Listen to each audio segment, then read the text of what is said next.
Welcome to an episode of Inner Work Guides, Alchemical Gnosis, Yoga of the West. I'm your host, John H. Reed III. Let's get to it.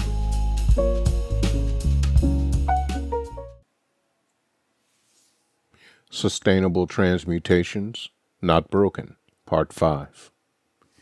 Now, one would think that Athena would stand up for her priestess who had, according to all accounts, kept her vows and virtue intact. Yet the law can be harsh, blind justice enforcing the need to seek conformity above all, as well as preserve taboo, led to the conditions of a dehumanizing endeavor. It is under these circumstances that Athena created the Gorgon Medusa. So twisted and misshapen had she become by the blind application of law that to simply gaze upon her would cause any to be transformed into stone. It is interesting to note that the only way Medusa could be viewed was by the use of the mirrored shield of Athena.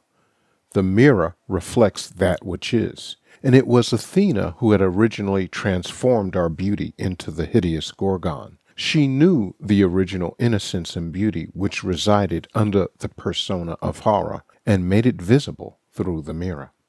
Some versions of the myth say that Medusa got what she deserved because she was vain to the extreme about the beauty of her hair and overall looks. That because of this beauty she seduced Poseidon, either willingly or just by virtue of possessing such beauty. Misogynist myth weavers aside, the true backdrop of this entire interaction between Athena, representative of law, justice, civilization, and Medusa, our original selves, is simply this.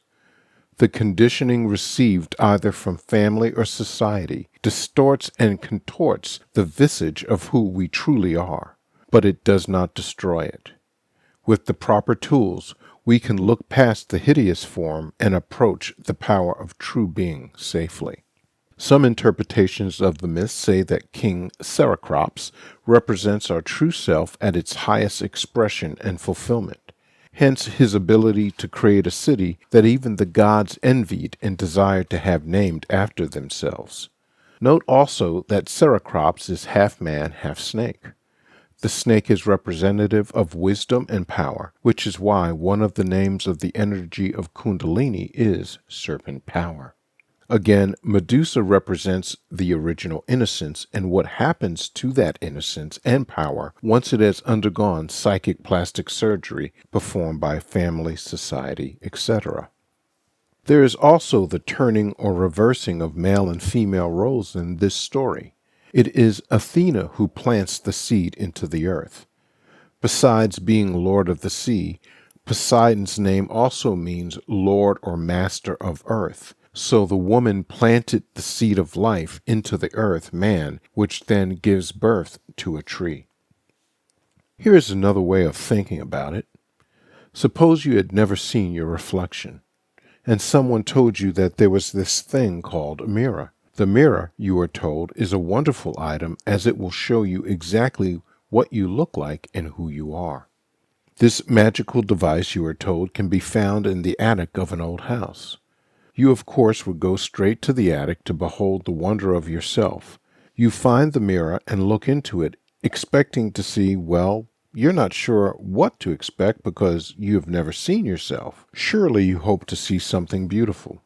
But when you look at the mirror, you see that it has been encrusted over with so many years of dirt that you can barely even distinguish a murky, distorted reflection of yourself through the grime.